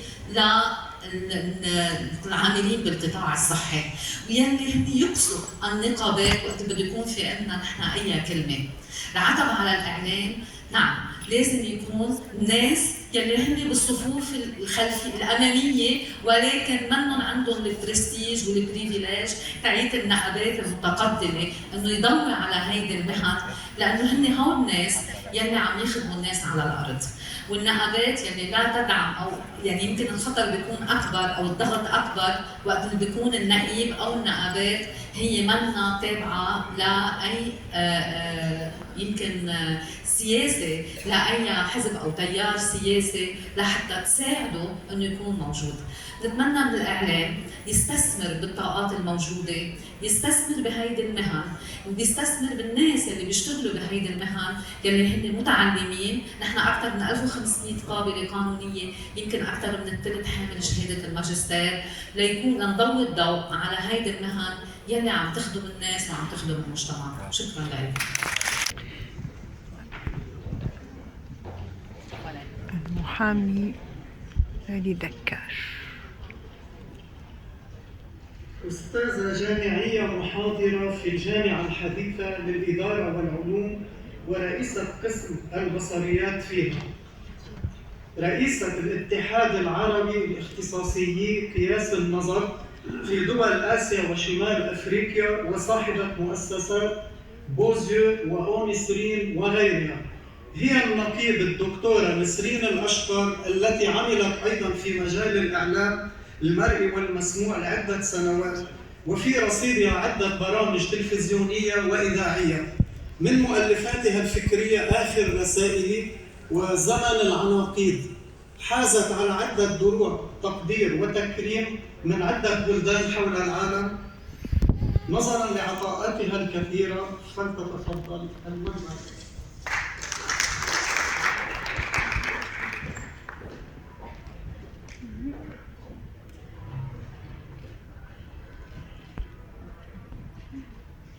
سعادة النقباء،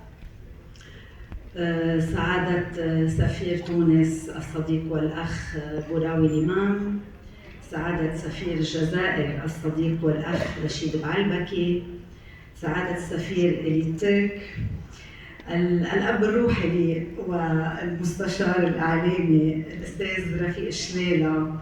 يعني اليوم أنا شهادتي مجروحة محاطة بهالناس اللي بحبهم كتير والنقباء بيعرفوا. اليوم الموضوع تأثير الإعلام على النقابات. بيتضمن هالعنوان كلمتين: إعلام ونقابة، يلي هن المحورين الأساسيين يلي بتدور حولهم حياتي كلها، يعني الإعلام والنقابة. إذا بدي أعرف بكلمة نقابات من مفهومي الشخصي، بقول كلمة نقابة يعني فحص دم. أكيد حتستغربوا، كلام طبي. نعم، كلمة نقابة يعني فحص دم. لما بدنا نعمل تحليل لجسم الإنسان لنشوف إذا هو بصحة جيدة وسليمة نطلب فحص دم، وإذا بدنا نعمل فحص للوطن لنعرف إذا هو بصحة جيدة نطلب فحص للنقابات. النقابات هن يلي بيحددوا قدي نحن بخير. العمل النقابي، الإيداء بين الزملاء، لأنه العمل النقابي هو مهمة صعبة وشاقة. النقيب ينتخب من الشعب اللبناني يلي هن زملائه، وينتخب من كل المناطق اللبنانية، وهذه مسؤولية كبيرة تنحط على كتافه لازم يكون قدها.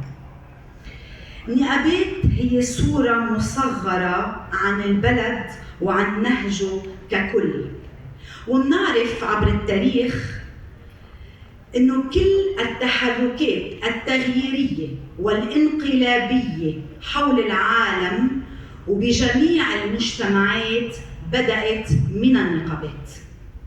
فمفتاح أي تغيير بالمسارات الكبرى الوطنية أيضاً هي في قبضة النقابيين. فأيها النقابيون، دعونا اليوم ننطلق من مسؤولياتنا الوطنية أولاً والنقابية ثانياً، لكي نتأمل ونقيم دور أقوى سلاح في يدنا وهو الإعلام.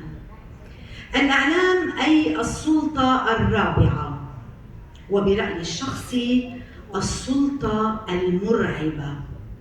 نعم، إنها السلطة المرعبة لأنها لا تستمد قوتها من قائمة الصلاحيات المعطاة لها، مع احترامنا للسلطة الأولى، ولا من تشريع قوانين تعطيها بكل احترام ونطيعها نحن بكل احترام نابع من احترامنا لوطننا، ولا من المصادقة والمصداقية بتنفيذ ما قد شرع، إنما تستمد قوتها من تأثيرها المباشر والغير المباشر على تكوين قناعات الرأي العام.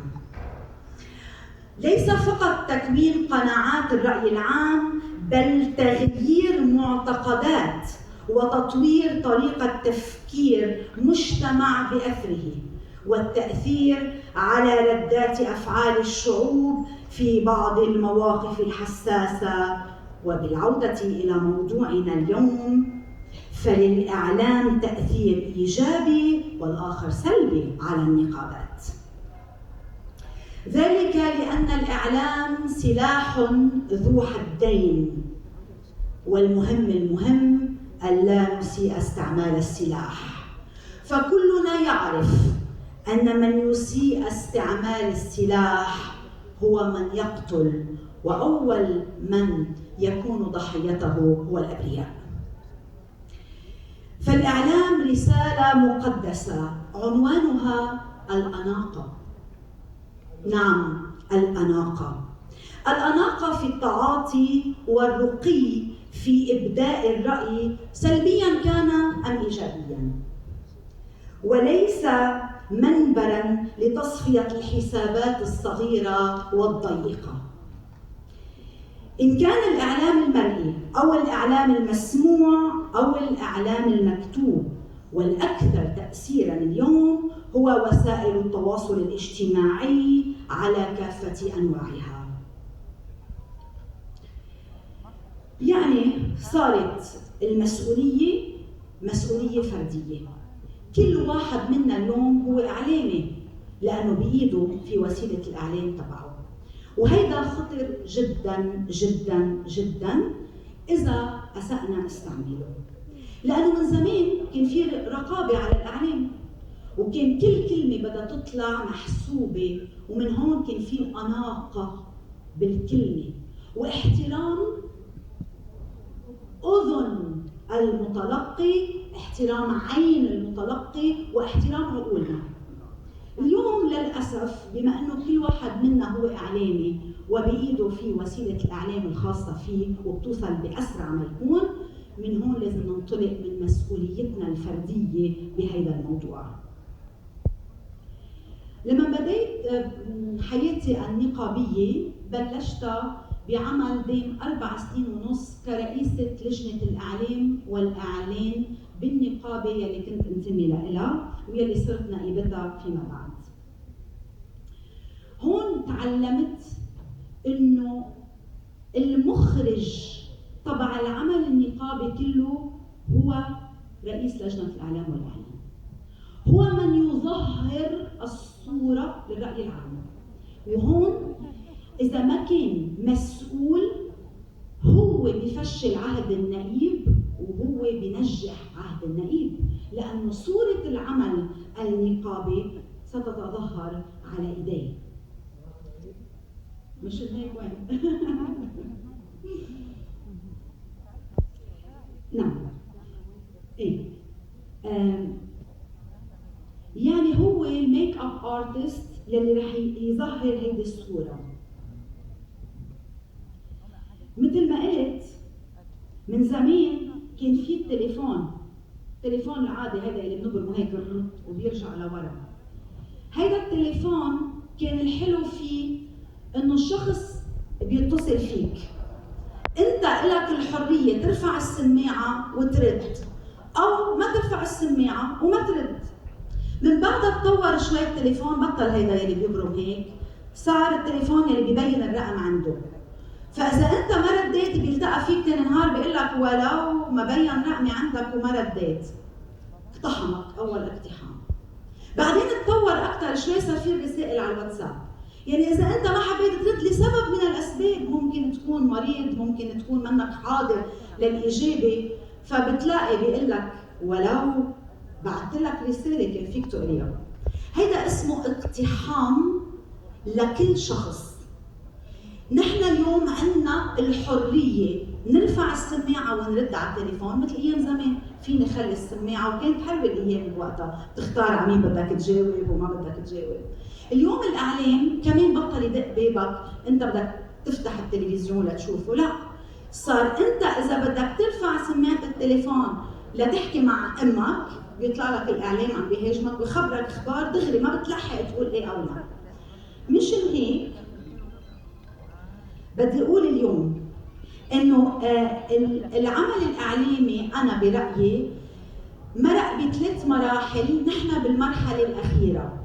المرحله الاولى كانت المرحله الانيقه والشيقه يلي شهدها لبنان ببدايه العمل الاعلامي. المرحله الثانيه كانت نشر الاشاعات وتصديقها، وهي كانت اخطر مرحله. اما المرحله الثالثه يلي نحن فيها اليوم انا برايي هي مرحله التعافي، لانه اليوم ولا خبر ينشر يصدق. انا بفتح بقرا كل الاخبار خبر وما بصدق ولا خبر الا ما ارجع اتاكد منه. مشان هيك مبروك لنا، مبروك انه نحن بالمرحله الثالثه، فكل ما ينشر غير مسؤول بطلنا عم نعول على مسؤوليه الناشر، صار عندنا الوعي الكافي نحن الا نصدق لا ما نقرا ولا ما نسمع، نركز على عملنا النقابي، وان شاء الله بالمستقبل بيكون الاعلام راقي مثل ما عرفناه دائما. وانا كان عندي تجربه مثل ما تفضل وقال اعلاميين، ان شاء الله بيكونوا الاعلاميين، وانا اكيده انه هن على قد المسؤوليه، لانه فعلا صوره الوطن تتعلق بهالصوره اللي هن عم يظهروها. شكرا لكم. مساء الخير للجميع. أول شيء بدي ما لا يسعني الكلام إلا أن أرحب بسعادة النقيب الأستاذ فادي المصري، وبدي أوجه له تحية كثير كبيرة تقدير واحترام، وبدي أرحب بالسفيرين كمان، بالسفير قائد النقابي وطني مخلص شغل ميادين الاجتماعي والاقتصادي منذ أعوام، محققا إنجازات واضحة وما زال يوثق المزيد منها، جادا مجاهدا في دعم حقوق العمال ورفع مستواهم المعيشي الحياتي والاجتماعي، فبسواعدهم وعلى كوائلهم يتم النهوض والتقدم في مجتمعاتنا التي بات يغطيها شبح الفقر. انتخب رئيسا للاتحاد العمالي العام منذ سنة 2017، شغل عدة مهام اقتصادية اجتماعية وإدارية في مجالس وهيئات واتحادات، مصالح مستقلة ومؤسسات عامة وخاصة لا تقع تحت حصر. نذكر على سبيل المثال إن منتخب رئيس مصلحة في نقابة مرفأ بيروت منذ العام 1983، ومن ثم رئيسا لنقابة موظفي عمال المرفأ عام 1998. ومنذ بداية مسيرته في العمل حامل باستمرار أوجاع الناس منطلقا من اختصاصه في طب الأسنان. ترى من هو هذا المناضل النقابي؟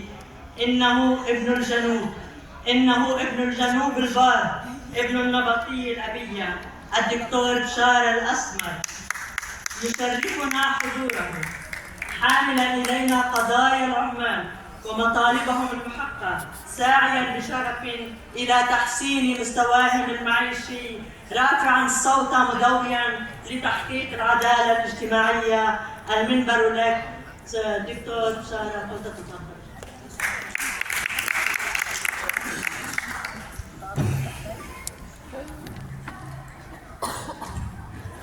حقيقة الواحد يكون بنقابة المحامين هذا فخر له، يكون خطيب كمان بنقابة المحامين، هذه النقابة وهذا الصرح العريق المؤتمن على القانون والمؤتمن على الانتظام العام.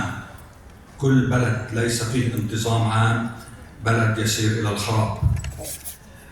تحية حضرة النائب الكبير، نائب المحامين، النقباء السابقين المحامين، تحية لكل الحضور، نقباء المهن الحرة، السادة السفراء، العسكريين القدامى، الأستاذ شلالة الكبير، أنا بسميه بمهمته الأكثر من مستحيل كانت. تحية للجميع كل بمقامه. الحقيقة أنا بدي أقول إنه المهن الحرة هي تعبير عن نبض التقدم بالبلد. المهن الحرة ونقابات المهن الحرة بلبنان الحمد لله بعد بألف خير.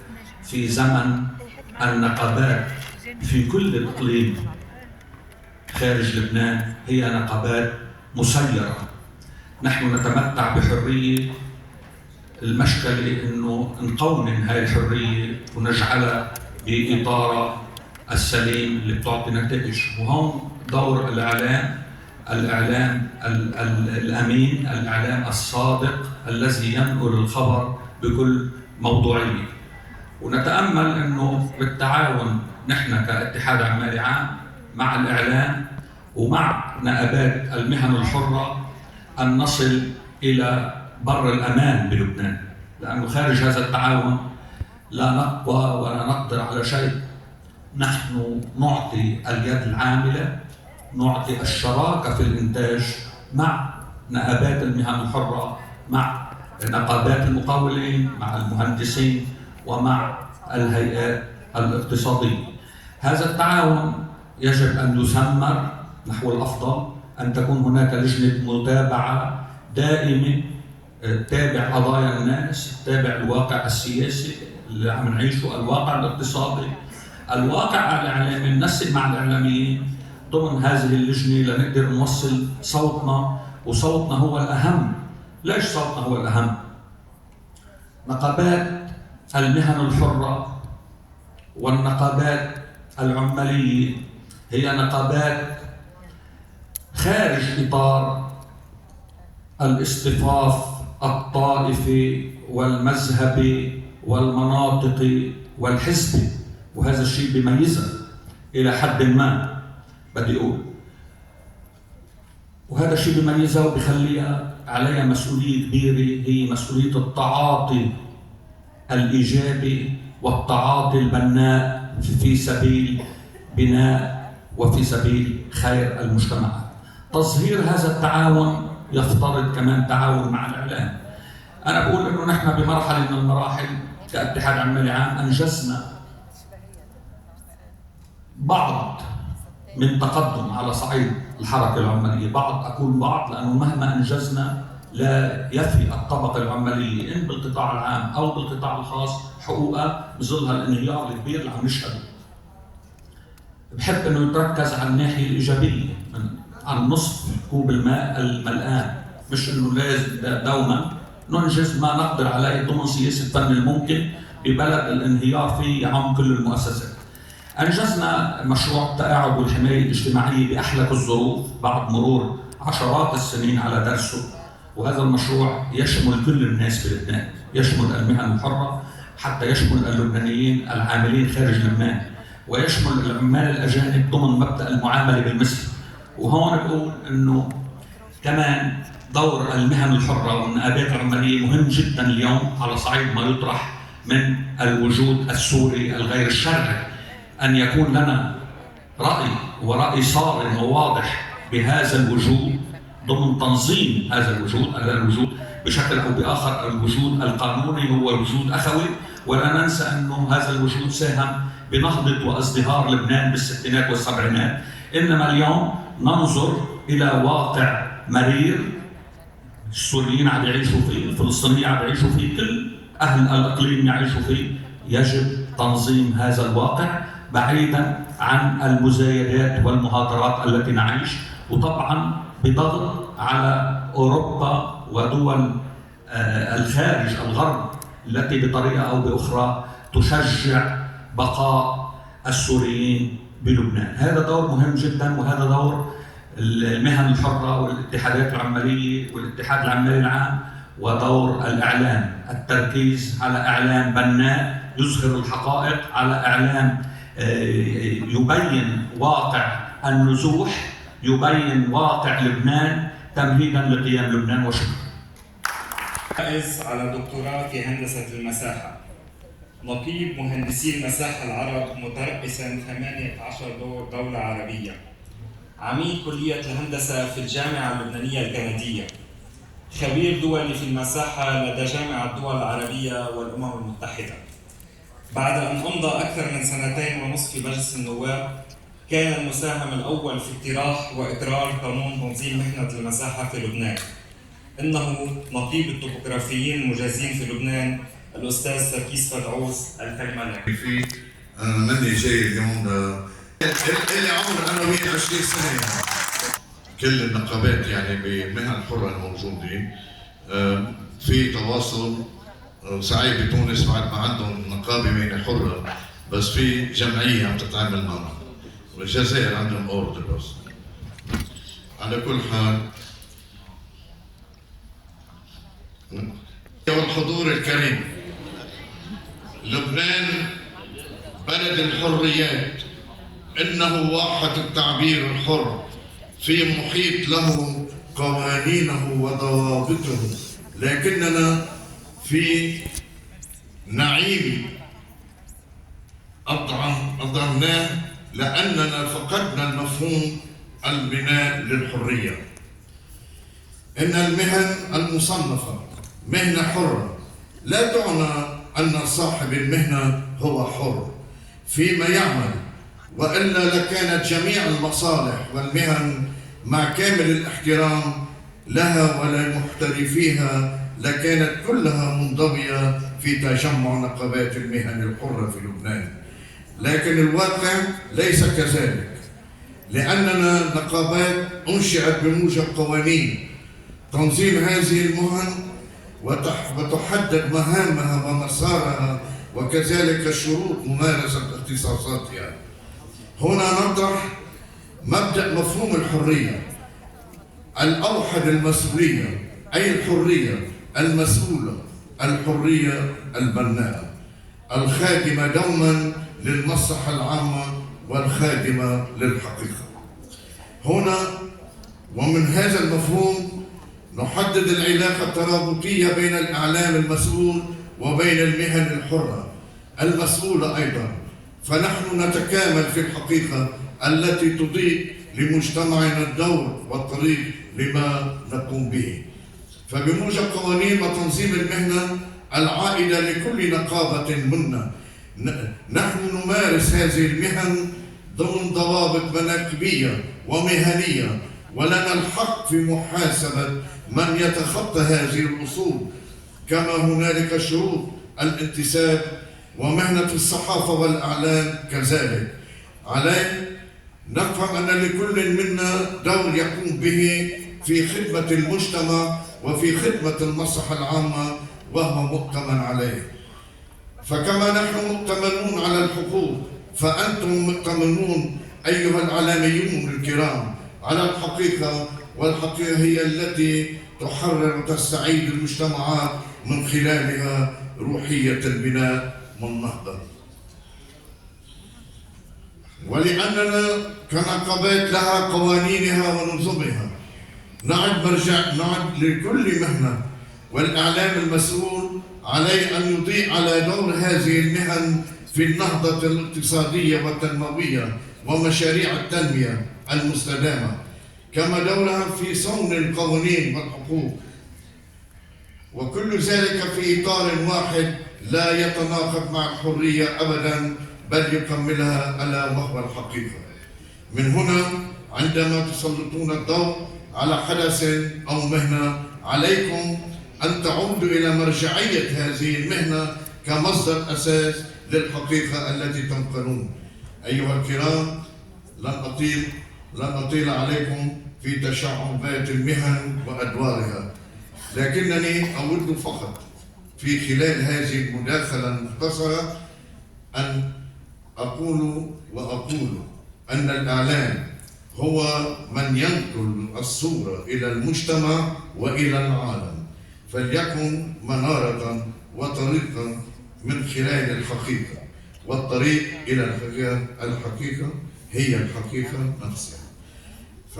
فلنتعاون معا في كل في دوره في رسم مستقبل أفضل للأجيال، فنحن أسس النهضة الفكرية والعلمية والاقتصادية، وما علينا سوى احترام الأمانة لنصل معا إلى ما نحلم به في وطن يليق برموزه وأبنائه. الأستاذ عماد المصري، الكلمة لك فلتتفضل. يعطيكم العافية. هو ابن الجنوب اللبناني، محلل، ممثل، مخرج، مدرب رقص شعبي، حائز على دبلوم دراسات عليا في الفنون المسرحية، وهو رئيس نقابة المسرح والسينما والإذاعة والتلفزيون في لبنان، كما هو عضو مجلس إدارة صندوق التعاضد الموحد للفنانين اللبنانيين وأمين سري.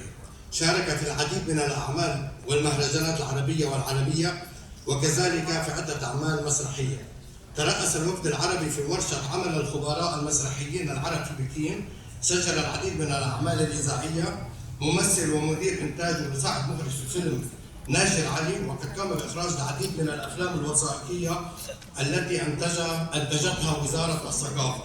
حائز على الجائزة الثانية في الإخراج عن فيلم الصابر في مهرجانات أبو ظبي، كما ساهم في التظاهرة السينمائية في معهد العالم العربي في باريس بفيلم الصبر ونال تنويه اللجنة المنظمة، وقد كرم كممثل في مهرجان رواد العرب القاهرة، وقد كان مساعد مخرج وإدارة مسرح في أوبرا عايدة مع المخرج الإيطالي ماريو كورادي الذي نظم في العام 2003. هذا القليل من سيرة نقيب الممثلين ومن أعماله في التمثيل والإخراج وغيرها. إنه النقيب نعمي بدوي، فليتفضل مشكورا.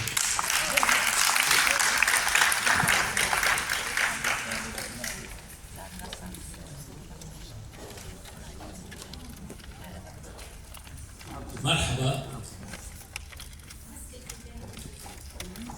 اولا ما حقرا الكلمه، بطمنكم. اول شيء بس تقولوا ممثلين بتقولوا اعلام. التمثيل والاعلام توأمان بيكملوا بعض. بدي اسالكم، عم بتشوفوا الشاشات، عم بتشوفوا ممثلين لبنانيين، مسلسلات لبنانية، عم بتشوفوا تركي. تيلي ليبان بيعتبروه دقة قديمة. أحلى شيء تيلي ليبان. بداية بدي أقول شكرا لنقابة المحامين اللي أتاحت لي الفرصة إني أجي أحكي. فبقول للإعلام، الإعلام سلاح ذو حدين مظبوط، وممكن يقلب الحقائق يعملها أكاذيب، والأكاذيب حقائق. الإعلام غير الصورة اللي من 75 سنة ما تغيرت، هلأ غيرها وقال إنه بعد المجازر اللي تقام بغزة أصبحت الحقيقة واضحة. فالرأي العام العالمي الإعلام قلبه لصالح الفلسطينيين أصحاب الحقوق. بدي أقول شغلة آخر كلمة. الإعلام في قانون اسمه تنظيم الإعلام المرئي والمسموع، وكل المحطات التلفزيونية أخذت ترخيص على هذا القانون. يا ريت يطبق هذا القانون، بيكون كل الممثلين ما حدا قاعد ببيته، وبيبطل انه نعمي بدوي مشهور والاعلام وبده يروح لعند السيد هارون ليقول له انتبه لي على هاي الممثل مش قادرين، ووزاره الصحه ووزاره الثقافه، ونمد ايدنا للعالم لانه نحن بحاجه. طبقوا القانون، الاعلام يطبق القانون، ببطل حدا يمد ايده لحدا، وكمان يطبقوا المتعهدي الحفلات القانون يلي بيقول برأيه. لما قامت الفنية يطبقوا القانون. وشكرا مرة جديدة لمعالي المحامين. وعلى فكرة الممثل دايما يحلم، او الدور الاساسي اللي بحب يلعبه هو دور محامي.